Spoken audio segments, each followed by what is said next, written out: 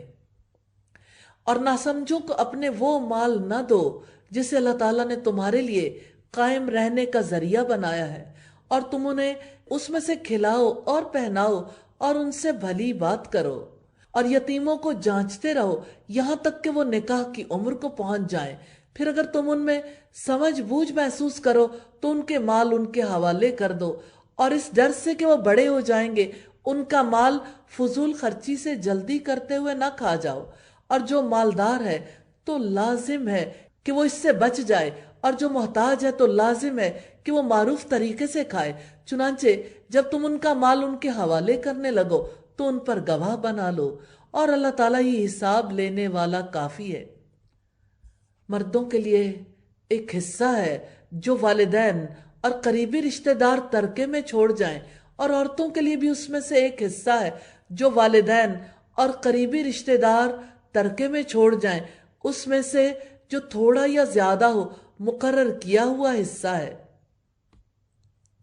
اسلام کے وراثتی نظام پر بہت سے اعتراضات کیے جاتے ہیں۔ لوگ کہتے ہیں کہ اسلام ان کو وراثت منتقل کر دیتا ہے جنہوں نے کوئی کوشش ہی نہیں کی۔ صرف وراثت ہی منتقل ہوتی ہے؟ یہ جو شکل ماں باپ پر چلی جاتی ہے، اور پھر کتنی کیریکٹرسٹکس گھروں میں ہر وقت تذکرہ ہوتا ہے، یہ تمہاری فلاں بات باپ کی طرح ہے، ماں کی طرح، دادا ایسے تھے، دادی ایسی تھی، تمہاری سمجھداری دادی کی طرح ہے، اور باقی چیزیں۔ تو بات یہ ہے کہ صرف مال ہی منتقل نہیں کرتے، اچھی بری عادات اور کمزوریاں بھی منتقل کرتے ہیں۔ ایک اعتراض یہ بھی ہے کہ اسلام نے عورت کو آدھی وراثت دی۔ بات یہ ہے کہ مرد پر معاشی ذمہ داریوں کا بوجھ ہے، اسلام نے عورت پر بوجھ بھی نہیں ڈالا۔ مرد عورت کے ساتھ نکاح کرتا ہے، مہر دیتا ہے، عورت مہر وصول کرتی ہے۔ مرد عورت اور اولاد کو نان و نفقہ دیتا ہے، عورت کو اسلام نے پابند نہیں کیا۔ مرد باپ کے جانے کے بعد ماں بہنوں کی ذمہ داریاں اٹھاتا ہے، اور عورت یہ ذمہ داریاں نہیں اٹھاتی۔ مرد عورت کے مقابلے میں خاندان کی ضروریات کا 2 حصے زیادہ ذمہ دار ہوتا ہے۔ اجتماعی معاملات میں دوہری ذمہ داریاں دوہری وراثت کا حق دلواتی ہیں۔ اور جب تقسیم کے وقت قرابت دار، یتیم اور محتاج آ جائیں تو انہیں بھی اس مال میں سے کچھ دو اور ان سے بھلی بات کرو۔ جن کا حصہ مقرر نہیں، رشتہ داری کا لحاظ کرتے ہوئے کچھ بھی چھوٹا موٹا دیا جا سکتا ہے، زیادہ دینا چاہیں تب بھی کوئی حرج نہیں۔ اور لازم ہے کہ ڈریں وہ لوگ جو اگر اپنے پیچھے کمزور اولاد چھوڑ جاتے اور ان کے بارے میں وہ ڈرتے، چنانچہ ان پر لازم ہے کہ وہ اللہ تعالیٰ سے ڈر جائیں اور سیدھی بات ہی کہیں۔ بلا شبہ وہ لوگ جو یتیموں کے مال ظلم سے کھاتے ہیں وہ اپنے پیٹوں میں آگ کے سوا کچھ نہیں کھاتے، اور جلد ہی وہ دہکتی آگ میں داخل ہوں گے۔ رکو نمبر 13 ہے، یوصیکم اللہ فی اولادکم للذکر مثل حظ الانثیین۔ اللہ تعالیٰ تمہاری اولاد کے بارے میں تمہیں وصیت کرتا ہے، مرد کے لیے 2 عورتوں کے برابر حصہ ہے۔ پھر اگر عورتیں 2 سے زیادہ ہوں تو میت نے جو چھوڑا ہو اس میں سے 2/3 ان کے لیے حصہ ہے، اور اگر وہ اکیلی ہو تو آدھا ترکہ اس کے لیے ہے، اور میت کے ماں باپ میں سے ہر ایک کے لیے چھٹا حصہ ہے اس میں سے جو اس نے چھوڑا، اگر اس کی اولاد ہو۔ پھر اگر اس کی کوئی اولاد نہ ہو اور اس کے وارث اس کے والدین ہوں تو اس کی ماں کا 1/3 حصہ ہے۔ پھر اگر اس کے بہن بھائی بھی ہوں تو اس کی ماں کا چھٹا حصہ ہے۔ اس وصیت کے بعد جو وہ کر جائے، یا قرض کے بعد تمہارے باپ ہوں یا تمہارے بیٹے، تم نہیں جانتے کہ ان میں سے نفع پہنچانے میں تمہارے زیادہ قریب کون ہے۔ یہ اللہ تعالیٰ کی طرف سے مقرر کیا ہوا ہے۔ یقیناً اللہ تعالیٰ ہمیشہ سے سب کچھ جاننے والا، کمال حکمت والا ہے۔ یہ آیت ارکان دین میں سے ایک بنیاد ہے، احکامات کے ستونوں میں سے ایک ستون ہے، اور امہات الآیات میں سے، کیونکہ یہ علم الفرائض پر مشتمل ہے۔ اور جو تمہاری بیویاں چھوڑ جائیں اس میں تمہارا آدھا حصہ ہے اگر ان کے لیے کوئی اولاد نہ ہو۔ پھر اگر ان کے لیے اولاد ہو تو تمہارے لیے اس میں 1/4 حصہ ہے جو انہوں نے چھوڑا ہے، اس وصیت کے بعد جو وہ کر جائیں، یا قرض کی ادائیگی کے بعد، اور ان کے لیے 1/4 حصہ ہے اس میں سے جو تم نے چھوڑا اگر تمہاری کوئی اولاد نہ ہو۔ پھر اگر تمہارے لیے کوئی اولاد ہو اس میں سے ان کے لیے 8واں حصہ ہے جو تم نے چھوڑا، اس وصیت کے بعد جو تم کر جاؤ یا قرض کی ادائیگی کے بعد، اور اگر کوئی مرد جس کا ورثہ لیا جا رہا ہے، جس کے نہ ماں باپ ہیں اور نہ اولاد ہے، یا وہ کوئی عورت ہو، اس کے لیے ایک بھائی یا ایک بہن ہو، تو دونوں میں سے ہر ایک کے لیے چھٹا حصہ ہے۔ پھر اگر وہ بہن بھائی اس سے زیادہ ہوں تو وہ سب 1/3 میں شریک ہوں گے۔ وصیت کے بعد جو کی جائے یا قرض کی ادائیگی کے بعد، بشرط یہ کہ کسی کا نقصان نہ کیا گیا ہو۔ اللہ تعالیٰ کی طرف سے وصیت ہے، اور اللہ تعالیٰ سب کچھ جاننے والا نہایت بردبار ہے۔ یہ اللہ تعالیٰ کی حدود ہیں، اور جو اللہ تعالیٰ اور اس کے رسول کی فرما برداری کرے گا وہ اسے جنتوں میں داخل کرے گا، جن کے نیچے سے نہریں جاری ہوں گی، ان میں وہ ہمیشہ رہنے والے ہیں، اور یہ بہت بڑی کامیابی ہے۔ اور جو اللہ تعالیٰ اور اس کے رسول کی نافرمانی کرے گا اور اس کی حدوں سے نکل جائے گا، اللہ تعالیٰ اس کو آگ میں داخل کرے گا جس میں وہ ہمیشہ رہنے والا ہے، اور اس کے لیے رسوا کن عذاب ہے۔ یہ رکو نمبر 14 ہے، اور یہ آخری رکو ہے۔ اور تمہاری عورتوں میں سے جو بدکاری کریں ان پر اپنے میں سے 4 مردوں کی گواہی لو، پھر اگر وہ گواہی دے دیں تو انہیں گھروں میں بند رکھو یہاں تک کہ انہیں موت اٹھا لے جائے، یا اللہ تعالیٰ ان کے لیے کوئی راستہ نکال دے۔ سیدنا عبادہ ابن صامت بیان کرتے ہیں کہ رسول اللہ نے فرمایا، مجھ سے احکام سیکھ لو، مجھ سے احکام سیکھ لو، مجھ سے احکام سیکھ لو۔ اللہ تعالیٰ نے عورتوں کے لیے سبیل پیدا فرما دی ہے۔ کنوارا کنواری کے ساتھ بدکاری کرے تو اس کے لیے 100 کوڑے اور اس کے لیے جلا وطنی ہے، اور شادی شدہ مرد شادی شدہ عورت کے ساتھ بدکاری کرے تو ان میں سے ہر ایک کے لیے 100 کوڑے اور رجم کی سزا ہے۔ صحیح مسلم کی 4414 نمبر روایت ہے۔ اور تم میں سے جو بھی 2 افراد بدکاری کریں ان دونوں کو سزا دو، پھر اگر وہ دونوں توبہ کر لیں اور اصلاح کر لیں تو ان سے درگزر کرو، یقیناً اللہ تعالی ہمیشہ سے بے حد توبہ قبول کرنے والا نہایت رحم والا ہے۔ اللہ تعالیٰ پر توبہ کا قبول کرنا صرف انہی کے لیے ہے جو نادانی سے برائی کرتے ہیں پھر جلدی اس سے توبہ کرتے ہیں، تو یہی لوگ ہیں جن پر اللہ تعالیٰ مہربان ہوتا ہے، اور اللہ تعالیٰ ہمیشہ ہی سے سب کچھ جاننے والا کمال حکمت والا ہے۔ سیدنا عبداللہ بن مسعود سے روایت ہے، رسول اللہ نے فرمایا، ندامت ہی توبہ ہے۔ حقیقت یہ ہے کہ سچی توبہ کا آغاز ندامت ہی سے ہوتا ہے، پھر دوبارہ کبھی نہ کرنے کا عزم اور گناہوں کا کفارہ ادا کرنا ہے۔ سچی توبہ یہ کہ گناہ پر ندامت کے بعد گناہ سے نکل آئیں، نیک کام کا عزم کریں، گناہوں کا کفارہ ادا کریں۔ اور توبہ ایسے لوگوں کے لیے نہیں ہے جو برے کام کرتے جاتے ہیں، حتیٰ کہ جب ان میں سے کسی کے پاس موت آ جاتی ہے وہ کہتا ہے کہ بلا شبہ اب میں نے توبہ کی، اور نہ ہی ان کی توبہ ہے جو اس حال میں مرتے ہیں کہ وہ کافر ہیں۔ یہی لوگ ہیں جن کے لیے ہم نے بہت دردناک عذاب تیار کر رکھا ہے۔ اے لوگو جو ایمان لائے ہو، تمہارے لیے حلال نہیں ہے کہ تم زبردستی عورتوں کے وارث بن جاؤ، اور نہ ہی تم انہیں روکو کہ جو تم نے انہیں دیا ہے اس کا کچھ حصہ ان سے وصول کرو، مگر یہ کہ وہ کھلی بے حیائی کریں۔ وَعَاشِرُوهُنَّ بِالْمَعْرُوفِ، اور ان کے ساتھ اچھے انداز میں زندگی گزارو۔ یہ عورت کا حق ہے کہ مرد اس کے ساتھ حسن معاملہ کرے۔ فَإِن كَرِهْتُمُوهُنَّ، پھر اگر تم انہیں ناپسند کرتے ہو تو ہو سکتا ہے کہ تم جس کو ناپسند کرو اور اللہ تعالیٰ نے اس میں بہت زیادہ بہتری رکھ دی ہو، اور اگر تم ایک بیوی کی جگہ دوسری بیوی بدلنے کا ارادہ کر لو اور تم نے ان میں سے ایک کو خزانہ تک دے دیا ہو تو بھی اس میں سے تم کچھ واپس نہ لو، کیا تم اسے بہتان لگا کر اور کھلا گناہ کر کے واپس لوگے؟ اور تم وہ کیسے لے سکتے ہو حالانکہ تم ایک دوسرے سے صحبت کر چکے ہو اور وہ تم سے مضبوط عہد بھی لے چکی ہیں؟ اور جن عورتوں سے تمہارے باپ نکاح کر چکے ہوں ان سے نکاح نہ کرو مگر جو پہلے ہو چکا، یقیناً وہ ہمیشہ سے بے حیائی اور سخت ناراضگی کی بات ہے اور بہت ہی برا راستہ ہے۔ آخری آیات ہیں، حرمت علیکم امہاتکم وبناتکم واخواتکم واماتکم وخالاتکم، تم پر حرام کی گئی ہیں تمہاری مائیں اور تمہاری بیٹیاں اور تمہاری بہنیں اور تمہاری پھوپھیاں اور تمہاری خالائیں اور بھائی کی بیٹیاں اور بہن کی بیٹیاں اور تمہاری وہ مائیں جنہوں نے تمہیں دودھ پلایا، اور رضاعت میں تمہاری بہنیں اور تمہاری بیویوں کی مائیں اور تمہاری گود میں پرورش پانے والی وہ لڑکیاں جو تمہاری ان بیویوں سے ہوں جن سے تم نے صحبت کی ہے۔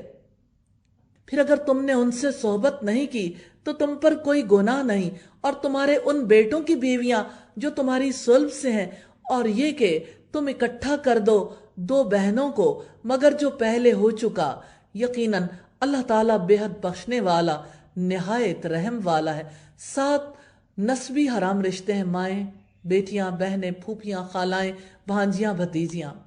ابن عباس فرماتے ہیں 7 عورتیں نسب کی وجہ سے حرام ہیں اور 7 عورتیں سسرال کی وجہ سے حرام ہیں۔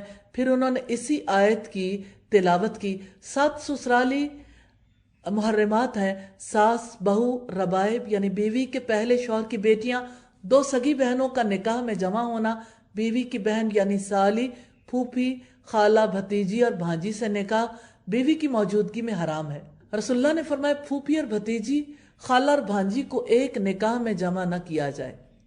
الحمدللہ 4تھا پارہ کمپلیٹ ہوا اور اہم احکامات کے ساتھ۔